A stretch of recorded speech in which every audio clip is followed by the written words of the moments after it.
welcome to Conversations, where today we are welcoming in Scott Mitchell and Dr. Aidin Brown to explore what it means to create conditions where people, teams, and organizations have the opportunity to flourish. So welcome in, you two. How are you today, Aidin and Scott? Doing good. I'm doing good. Thanks for asking. And thanks for having me. Same here. Yeah, excellent. I'm just looking forward to the conversation. Me too, because it's always enlightening when I have leaders like the two of you come on and we really start exploring around, like this topic of flourishing.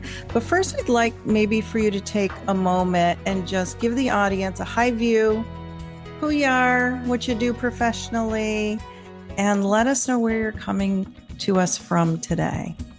So who'd like to start?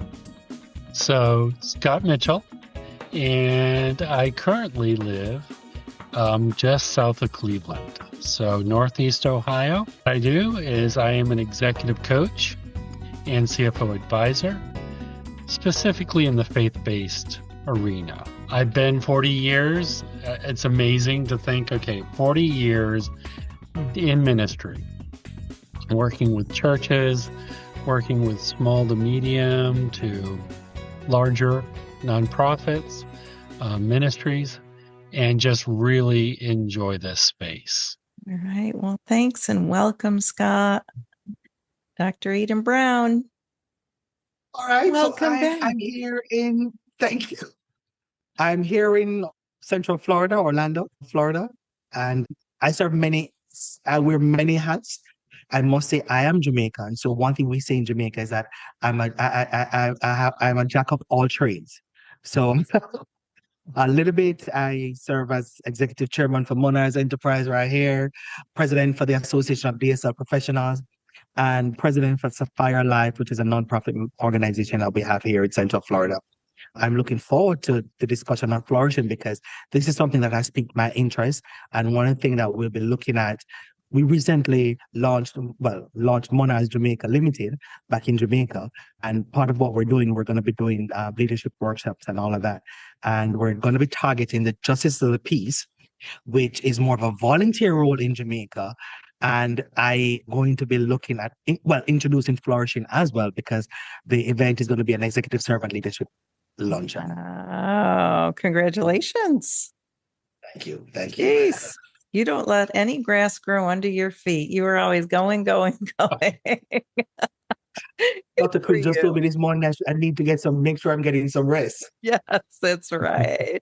Well, thank you for taking the time as well and coming in and talking about this conversation about flourishing. And, flourishing is one of those words where, I don't know, you don't always hear it, right? I feel like it's one of those words that maybe is an older word, or maybe it's a new word. And we're just maybe, people are kind of grappling with flourishing a little more. Many times it's attached to well-being is what I've, been reading and whatnot. So I'd love to hear from both of you, and Scott will give Aidin just a minute to rest a minute after his technical debacle. And when you think about flourishing, what comes to mind for you when you hear that word flourishing? Okay, so I'm just going to do a riff off of the fact that I'm in Northeast Ohio and we're in the middle of spring. So I'm a hiker. It's what we like to do. And so getting out on a trail and seeing the forest begin to flourish, and all of a sudden, all the leaves and just the green that comes with the new leaves. So they're not dead leaves; they're new leaves forming on the trees, and life is beginning again. Oh. And you see small flowers, you see the butterflies, you see birds that are migrating through. And you've got this flurry of activity. Mm-hmm. And to me, when you ask that question, that's where my brain went, was out on a trail. Nice. Everything's fresh, it's new, and it's alive. Yes, and it's alive. Excellent. Dr. Brown, what about you? What do you think about when you think of the word flourishing? I remember I was in Canada last October for my niece's graduation. And it's interesting that when you were younger, you used to get these postcards and it had all these scenery on the postcards. And I remember seeing those cards and to actually see the trees, the surrounding the environment in Canada, where all the trees are just flourishing in their colors and they're blooming. For me, I'm like, it's where for people living and working in ways that allow them to thrive intellectually, emotionally, socially, physically, and purposefully. Because that's the greatest thing. Because I believe if you're not living in your purpose, then what's the sense? But each of us have a purpose. And flourishing is about becoming the fullest version of oneself for me. Mm-hmm. Yes. So I love the connection there between the forest and the trails and the blooming. And we have the people blooming, right? And living and so let's continue on this trail of flourishing, of thriving, of blooming, of living. And when we think about that, let's think about success and achievement. So let's think about maybe leaders in that capacity or, individuals. Doesn't have to be leaders, but individuals in that capacity. So how is flourishing maybe different than success and achievement, if at all? That's an interesting one, and I'll jump in, Scott. Yeah, because you can be moving and you're not getting anywhere. So for me, success and achievements are often outcome focused, whereby they measure what a person has done, earned, or attained. Rather, flourishing, however, is process focused and holistic. Person can be successful on paper, and some conversations we had before Dr. Wayland, where some people still have their degrees just wrapped up in their frames and wondering what's going on, but yet still they feel exhausted and disconnected. Right. Like, what is my purpose? Why am I doing this? So that's my take on that one. Yeah, thank you. What about you, Scott? Well, that kind of connects into what I was thinking in that question is I think of John 15, where it talks about he is the branch, Yes. we are the vine. And, unless we're truly abiding in Christ, we are not going to flourish. We're going to be that dead branch on the side of the trail. Yes. And where I see success and achievement is I see those as results of flourishing and abiding. So as when we're talking about our souls, right? My soul will flourish when I learn how to abide in him and I stay in that place. Yeah. And, I never see flourishing as like a destination where you flourish and you're done, right? Just like, the branches, right? You're clipping so there's new growth. And that's how I look at it as a process. So although, as you said, we can have success and we can attain things, but we always have to be maybe even asking ourselves, in these, where did I flourish? How did I flourish? What created the attainment and the success? Right. And if I may add, Dr. Wayland, these two questions came to mind when I was thinking about the success and achievement. Is achievement, when you ask yourself, achievement is basically what have you accomplished versus flourishing asks how well are you living and becoming. And you mentioned something just earlier that drew my mind to this. And as the tree grows, you have to clip, and it grows more and branches come out, and Scott talked about the connection. And some people might think or feel that for them to grow, they have to be stuck in one place or one shape or form. But flourishing is in many different shape and forms. When we look at the trees, the Mhm. branches. Yeah. And if I can continue with that, Yes. you're talking about pruning, right? For it's not just allowing growth without structure or for Mm. no reason, Mm. but you know, we we require as human beings to be pruned at times, to go through difficult times. Yes. And the Yes. difficult times, I've noticed it doesn't mean I've stopped flourishing Right. because I'm still abiding. Mm-hmm. It's just uncomfortable. It is uncomfortable. But after that, then more fruit, Yes. more success, more achievement comes. It's the result of the pruning, but it's the remaining abiding during that time of stress uh, Mm-hmm. and growth. And so when we talk about personal, but even organizationally, Yep. sometimes the breakthrough comes after really hard seasons and times in an organization where pruning has to happen. Right. So, Yeah. And there are conditions, right? Everything there, the conditions need to be right. So even when you're pruning, right? And going through that. So what might be the conditions that need to exist for people to flourish? And that's, maybe personally, professionally. What does that look like? What might it take? And as we prune the tree has, as we think about pruning, we don't just go start cutting a tree. There's a mhm, strategy to this, and you have to be skilled at doing it. And what's the purpose of trimming the tree, of pruning the tree? What's the meaning behind it?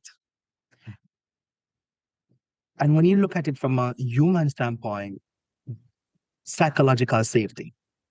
If I mhm, step out, if I go out, if I do this, is the, if I clip this part of the tree, would it fall over here? What will happen if you go that side? mhm, And along the process, we'll look at what growth opportunity exists.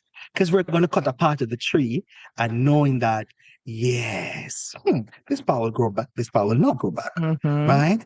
And we have to balance that with well-being as well. So as we look at pruning and we look at the tree and our lives and all of that, the well-being and balance, having that physical emotion to understand and develop the mental resources Mm. needed, mhm. right? Necessary to sustain as you flourish. And realize fulfillment, I must say.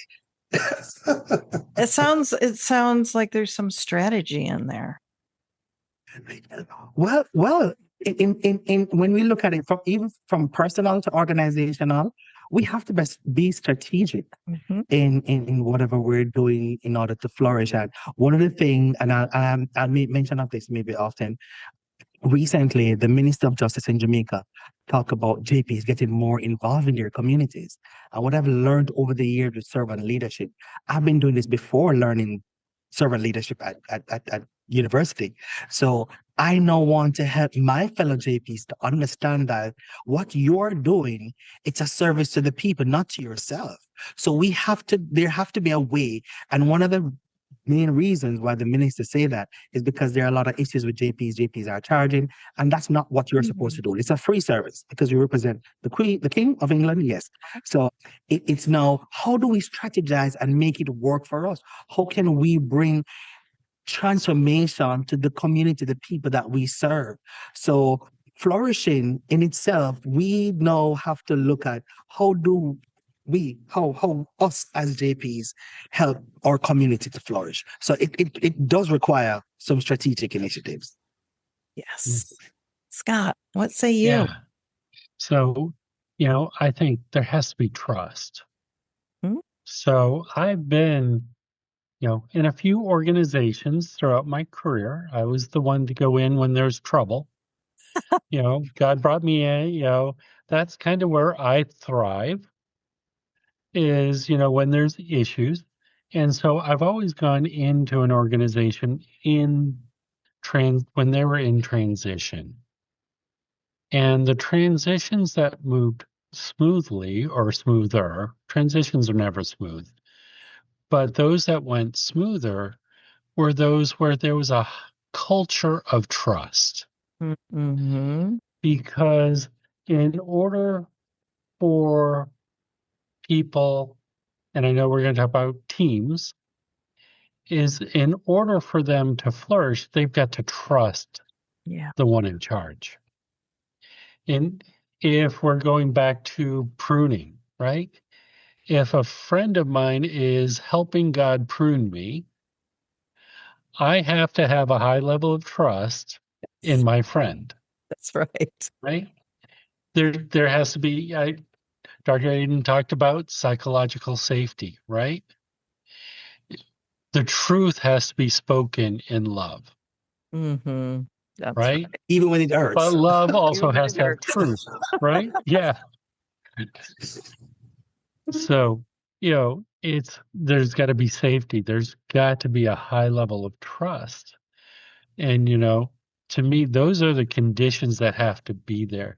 And people have to be ready for change. Mm-hmm. That's Because true. I think Yes. flourishing talks about growth to me, Mm-hmm. about new things. Absolutely. And that is why, Scott, the mind is so important, because as we think about it, in order for you to flourish, we have to have an open mind. Yeah. Mm-hmm. And from a Christian standpoint, we have to know that our lives are not our own. We belong to God. So He Yeah. directs our path. The scripture tells us that. So as we go through the pruning and we go through all of that, the conditions, it comes with it that we have to, one, have an open mind. And from an organizational standpoint, as you say, we have to trust trust our leaders. And as leaders, we have to ensure that we're in a position to even trust our own selves with the decisions that we're making for the people. Because at the end of the day, my philosophy is each person who said that who they serve in leadership positions, you are going to be accountable for the people who are under you. That's right. One day. That's Yeah. right. Big word there. Mm-hmm. Indeed. Yeah. And I'm wondering, so what if somebody's tuning in and they're like, well, I'm not a Christian. So how would this look for me? Like to flourish or not to believe in something that's the guiding force and whatnot. Yeah. What say you there? It's Well, still I think we can all identify in a work environment. mm-hmm. I think we probably had enough experience to be at least in one job where there wasn't a level of trust, because trust goes both ways. So, when your boss doesn't trust you, and all of a sudden we feel micromanaged. Yes. I would say micromanaging that environment is not conducive for flourishing. That's right. Okay. So we know what not flourishing is, Mm-hmm. right? Mhm. So I think for someone that's not of faith, they understand those differences. They know when there's not trust in an organization Mm-hmm. or there's not a safety factor. And so as leaders, regardless of whether they're working like I do in a faith-based organization, there is still a need for trust. Yes. There's a need for that culture to exist, Mm-hmm. right? That allows all people to thrive. Because, as Christians, we believe we are all created by God. So therefore, we each have value. Mm-hmm. And so I've got to be a person of integrity, of trust for all people. That's right. Yeah. Yeah. I remember years ago, I was sharing with a colleague of mine at a former employment. And I said to her, I saved up enough money to buy a bed. And she smiled. That was like within 6 months or something. And it was almost the end of the year. And I said to her, you know what, Miss Anne, every year we celebrate our birthdays. We throw big parties, we have food, we have friends and family over. But what are we truly celebrating? What have we accomplished within that 365 days of the year? Did we grow? Did we achieve anything? Were we successful in some of our endeavors? So what are we really celebrating? Ooh, I like that. Right. That's a good thought there. Hopefully, I'll remember it in 11 months. Which Oh, I like and that's why I tell people this, that, and this goes for our non-believers or everyone, because in order for you to grow, you have to know what is going on with you. In order for you to move from point A to point B, we have to strategize and we have to think logical, because am I growing or am I going? Mm. Mm-hmm. Mm-hmm. And hopefully you're growing, or else you are going. And we've all got a purpose, don't we? Yes. Yes. And when Yes. we discover that purpose, and when we're moving towards that, and we're growing in that purpose, that I think is when that sense of thriving, flourishing comes into play. Mm-hmm. I Yeah. can think of a job, and I list it as my most miserable job. You know, it We didn't all fit. have one. We all have one. Okay. Yes. I was in a place that didn't fit who I was, didn't fit my, strengths finder, didn't fit personality. And, you know, it was a very rigid environment. And I went to that position after being a CFO of a large organization. So I was used to overseeing $30 million a year. And now I moved into this career and I learned a whole lot in 2 years, but it didn't fit. It, you know, there are things I brought from it and I learned from it. But I would say I didn't feel like I was thriving in flourishing. Yeah. Yeah. Well, good thing that you're not still. And if I may add, Yes. and at that point, Scott, when we're celebrating that other birthday, that's Yep. when we say to ourselves, Maybe there's something else. But I'd promised my wife I would not change jobs again. But by the end of that one, she's like, you can change jobs. This is not worth any of us because none of us are flourishing. Oh my flourishing. gosh, that's right. The effects it does have. Wow. It does.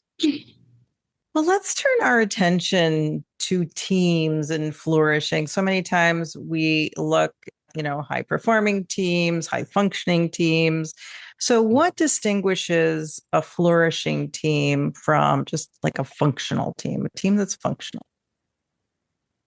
We can bring in, we talked about psychological safety and trust. We can bring that in, and anything else that kind of comes to mind with teams and flourishing. What does that look like? A team that's flourishing. That's an interesting one, because the difference lies in the quality of human interaction and the environment that supports them. And as we mentioned about the psychological part of it, I won't stress that too much, but there's one thing that I often say, and I've been saying this of recent. If I don't feel like I belong to a team, then I will have no purpose here. I won't find a purpose here. I don't think this is the place for me. Because when you belonging basically creates a sense of acceptance. Yes. But it also waters the creativity, the passion, and the best thinking from the employees at work. So if I feel like I belong, yep, I'm gonna do this. I'm gonna do that. This is now where you say initiatives start to show. People start to go above and beyond. People start to extend themselves because I feel like I belong here.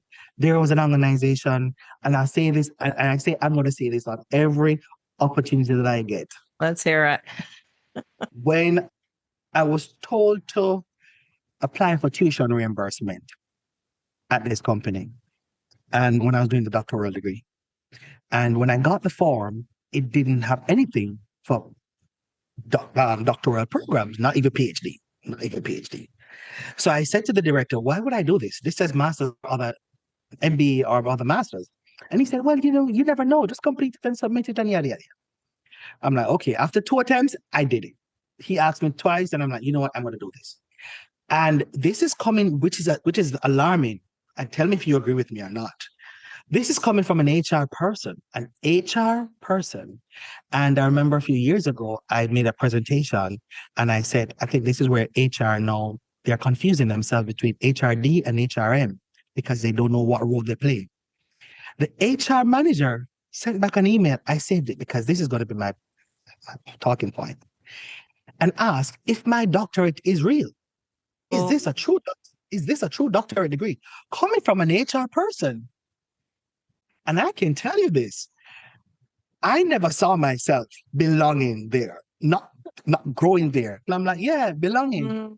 Because we have to create that place where people feel accepted and wanted. And from an HR person, I'm like, she needs to reconsider her job because HR, as far as I'm concerned, you don't only manage processes, you manage people. Yes. Yeah. And how are we creating a flourishing environment? That's right. Because that person failed. Yeah, she failed. Yeah. So there wasn't no nurturing there for flourishing. Yeah. Gosh, I'm so sorry about that. That's a terrible experience. Yeah. Well, we will have, this is what creates stories as we go along. So that's right. I've shared it every opportunity I get. There you go. There's ways to improve HR, isn't there? That's right. Scott, you in teams, what do you see as far as how do you look at a team and say, oh, they're flourishing?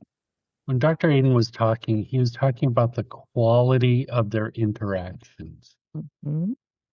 And that got me to thinking down, in a sense, a rabbit trail. Because quality interactions create quality results. Amen. Right?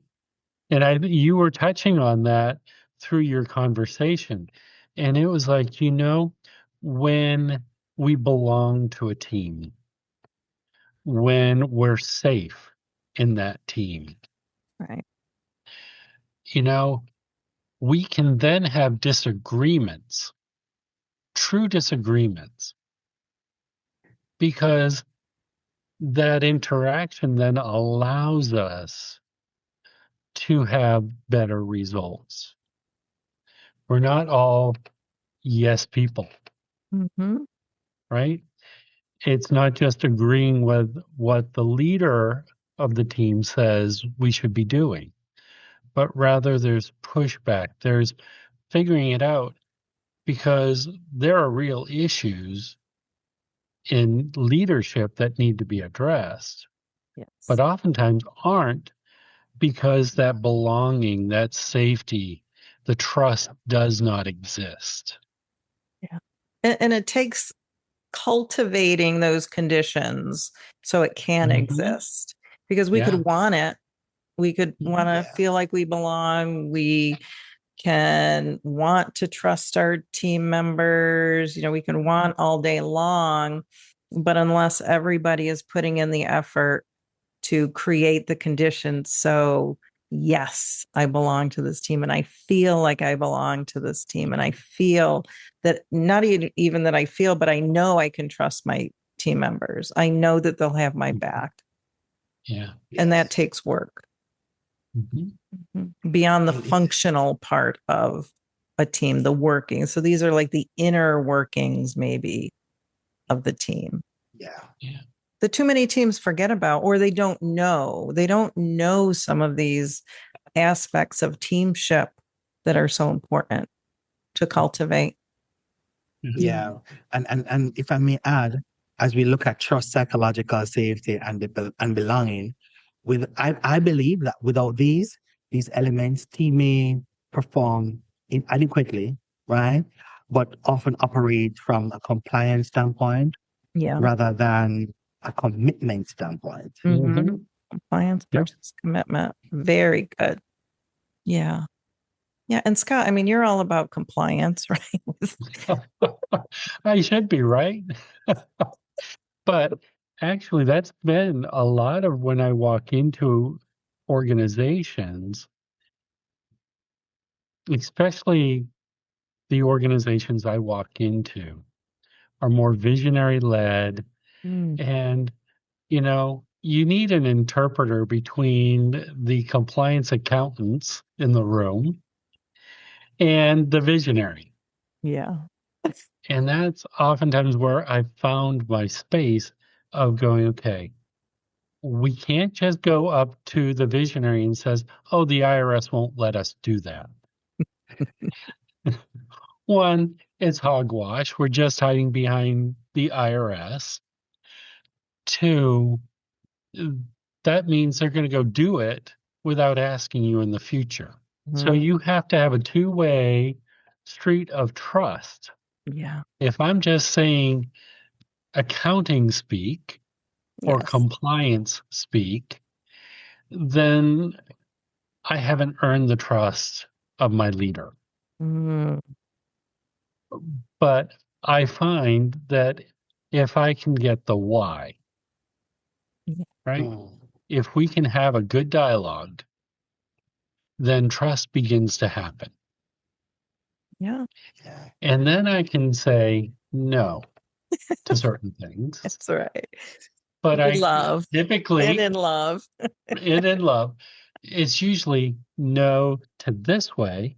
However, you want this as your result. Yes. I think we could do it this way. Would that work? Right?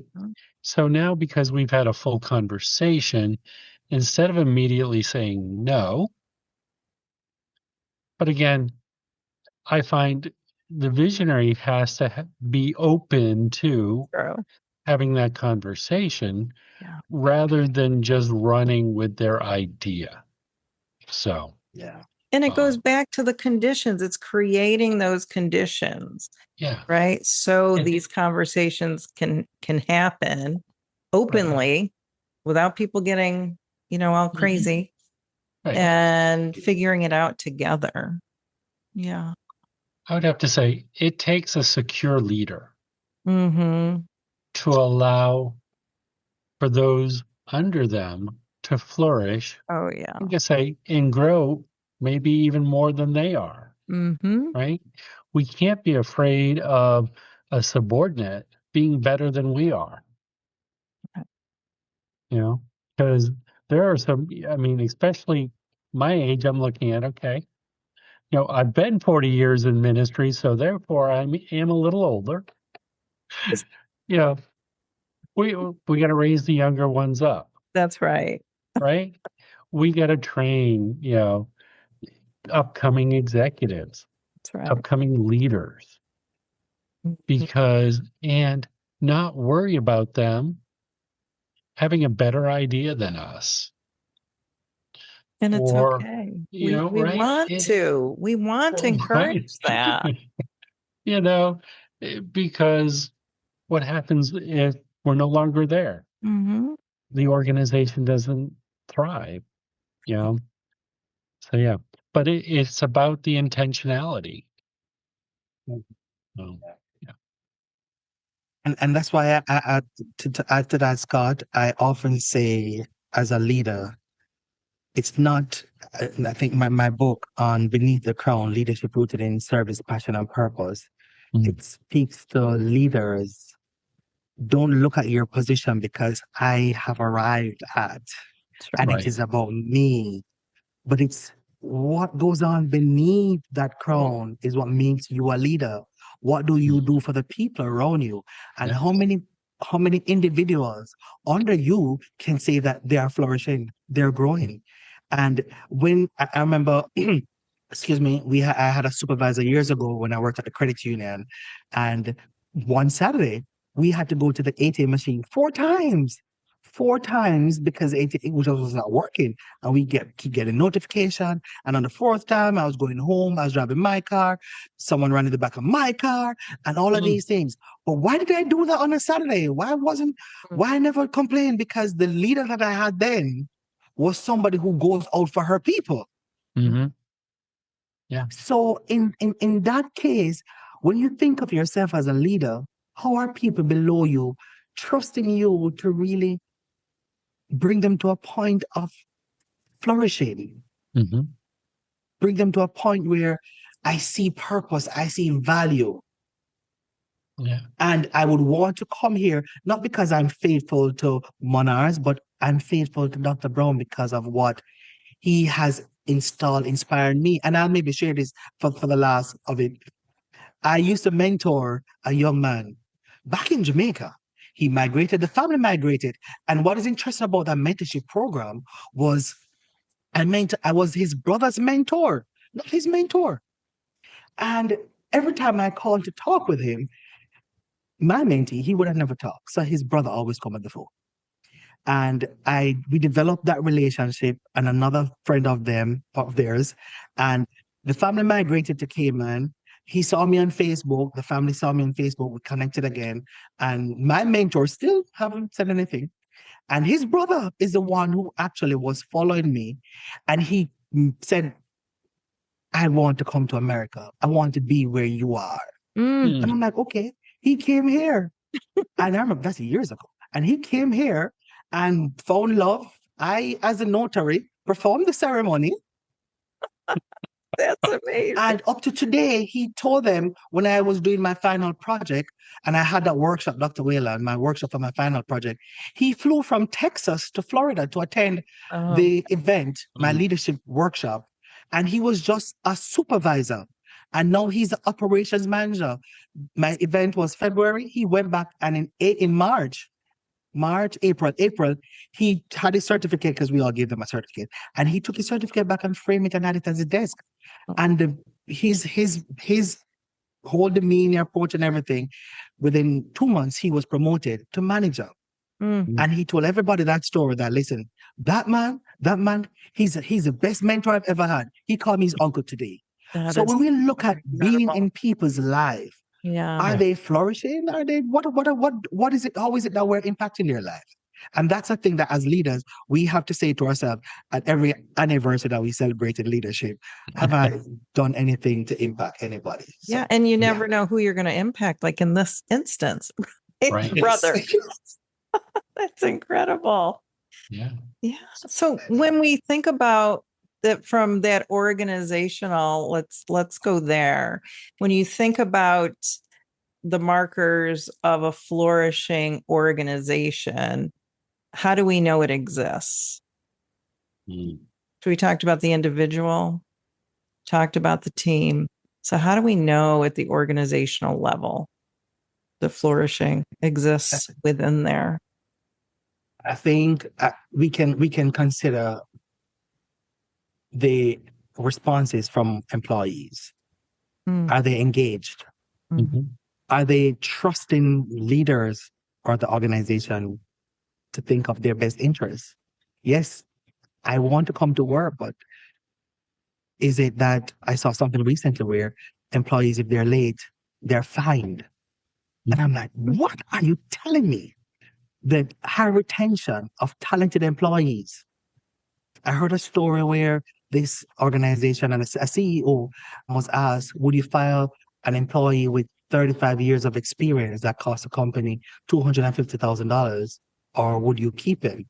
And he said, why would I fire all those years of experience? We can make back this $250,000.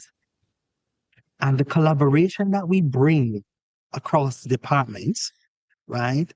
And from a holistic approach for the organization, our customers, our internal or external customers, our communities, our stakeholders, what positive impact is that our operations is created on those elements?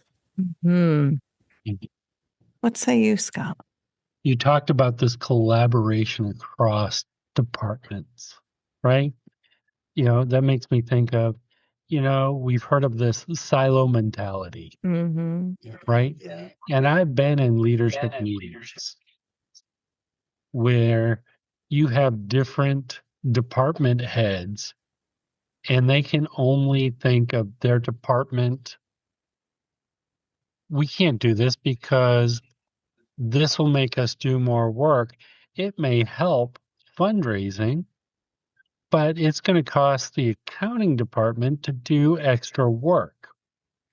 And that's where, I'm like, okay, accounting team, we're losing this silo mentality because it's about the fundraising, it's about the programs. It's not about administration at the end of the day. It's about who we're reaching, who we're serving. And so to me, part of that marker is you have that collaboration between your departments, between especially the leaders. So in the CPA world, we have an expression called tone at the top. And so you kind of know what kind of issues you're going to have with the accounting audit by your interaction with those leading the organization. So if there's a bad vibe when you're interviewing the president, then there's a ding, and you're going to have to say, okay, we're going to have to take a little bit deeper dive into some things because the tone at the top says, we don't really care about compliance. Right. Right? But the tone at the top is we don't care about silos. We have a common purpose, and so there's clarity from the top. There's clear communication. And I'm going to throw out the accountability word. Yes. There's clear lines of accountability, but also, you got your job performances, but I'm also going to say you're going to have your development plans. Yes. Right? So we're not just telling people where they're doing things wrong. We're helping them improve. We're exploring where they would like to grow and how they could then serve the organization better. So we're really, those are things that I would say talk about a flourishing organization. Yeah. And I'll just add to that, a flourishing organization exists when people consistently report that they are valued, when growth is happening, when they are connected and they're inspired by their work. Yeah. Right? And results matter, but flourishing organizations rather achieve results in ways that strengthen people rather than depleting them. Right. And I would say they have consistent results. Right? Yeah. When your people are flourishing, right, the results are going to happen. Yes. Certainly, there may be, in down economy times, right? There may be times when you have to pull the team together and say, okay, we're struggling. The financial metrics, because of the outside forces, mean we need to make some decisions. Yeah. How do we work as a team to make those hard decisions? Yeah. Scott, when you mentioned the development plan, I think that it's crucial that organizations understand how valuable that is, not only, for the employee, but for the organization itself, and being able to, not be a box checker for development, but really think about how can we help our people thrive so the organization is seen as a flourishing organization, and really implement and create those conditions so they can, and for leaders to understand the importance of it. Absolutely, because, but it takes getting to know who works for you, Oh, yeah. right? You have to have those conversations, and you can't, for me, I could never say, you're going to be here 5 years. No, it's where do you want to go? Let's not restrict it to just the organization, but Yes. I want the best employee. And sometimes that means that they're going to develop to a place that they're going to lead. Yes. Mm-hmm. But that's okay, because while they're with me, they're going to give their best. That's right. Because I'm pouring into them.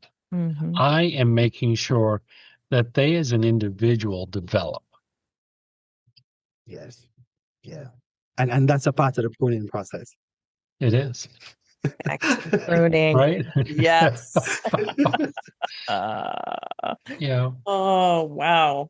What a great conversation, you two. This has been amazing. It's been fun. Yes. Yeah. And I would love to give each of you a last word here. So if you could give leaders one piece of advice about creating environments where people flourish beyond what was already said, because there was a lot said, what would it be? And make sure you tell people how to find you too at this point following that. So what advice would you give? Yeah. Scott, what say you? Okay. So I'm going to say, to have a flourishing organization, it's intentional, right? I'll go back to the hiking, where the woods are just being allowed to kind of do whatever they want. They're getting kind of wild, right? But when you take care of something, it flourishes even more, right? And the weeds are gone. The invasive vines are, not there. It takes intentional effort, a lot of effort. Culture is not easy, but you can't leave it to its own, because the unintended consequences happen. I love all things leadership. And so, I am an executive coach as well as a CFO advisor. Oftentimes organizations come to me because they're struggling. Cash flow is one of those signs, right? The organization's not thriving. We need to make some decisions. It's oftentimes the issue isn't the cash flow. It is a symptom, right? That's right. I can look at a balance sheet. I can look at a, income statement and tell you have other issues. Money is just a symptom. So how you can get a hold of me, got a website. It's breakthroughcoaching.life, as well as you can find me on LinkedIn. It's GS Mitchell NPOBT. So that's short for Nonprofit Organization Breakthrough. Excellent. Thank you, Scott. Nice. You're welcome. When leaders genuinely care about growth, well-being, dignity, and potential of those they lead, they create cultures where people are willing to trust.